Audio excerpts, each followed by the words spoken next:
Graph Laplacian, Part 6. The topic is spectral clustering. Standard disclaimer. So we are given a set of points in 2 dimensions. So this is what k-means clustering would do. The points colored red and the points colored blue belong to 2 separate clusters. On the other hand, the right figure shows what spectral clustering would accomplish. So in k-means clustering, we use distances of the points to the cluster centers. You see these 2 stars, these are the 2 cluster centers, and we decide what cluster a data point belongs to based on its proximity to the cluster centers. On the other hand, spectral clustering is based on mutual distances between pairs of data points. So if 2 points are closely located, the space between them is less, then the weight between them is higher. Here, when we look at this in terms of graph, the vertices are the same as the points. So we are given a set of endpoints, which are also the vertices of our undirected graph. And we have this matrix Z given, an n by d matrix whose rows are the d-dimensional coordinates of the points. The weight matrix W is computed like this. Between any 2 points I and j, the weight between them, Wij, is given by this expression here, e to the negative 1 over sigma times the squared Euclidean distance between them, where sigma is some constant. So if the points are close together, then the weight Wij between them is higher. Optionally, we can define a neighborhood around each point I as the set of other points which are within a distance rho of the point I. In this manner, we can obtain symmetric neighborhoods. Thus, if J belongs to the neighborhood of I, then I belongs to the neighborhood of J.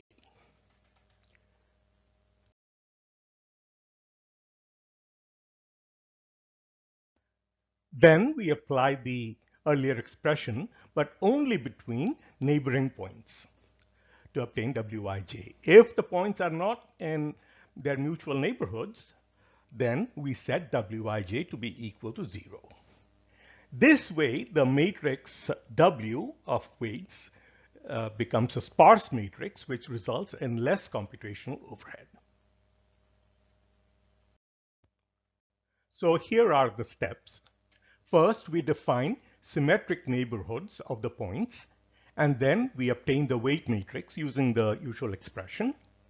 And then we proceed to obtain the graph Laplacian and then the Fiedler vector V2.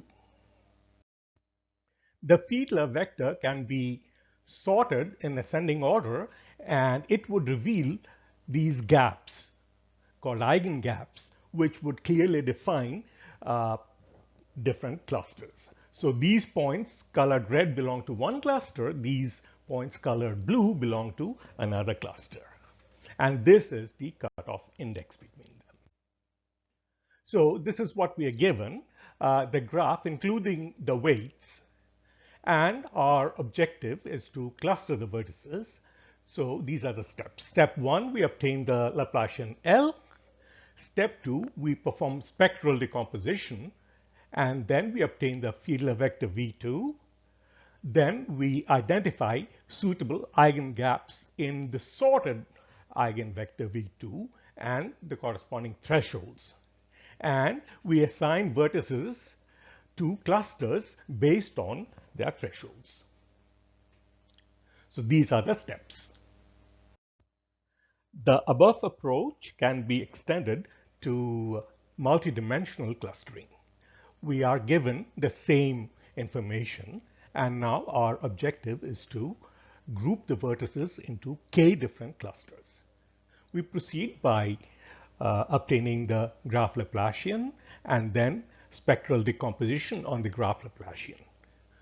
Then we obtain the m-dimensional embedding using V2 through Vm plus 1.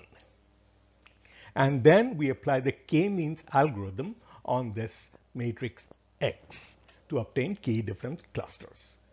And then we assign the vertices to the clusters.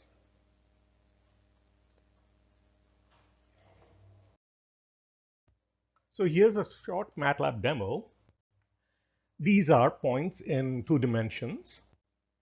And when we take the eigenvector, the Fiedler vector, and sort it, we see that there are 2 big gaps between them, the eigengaps.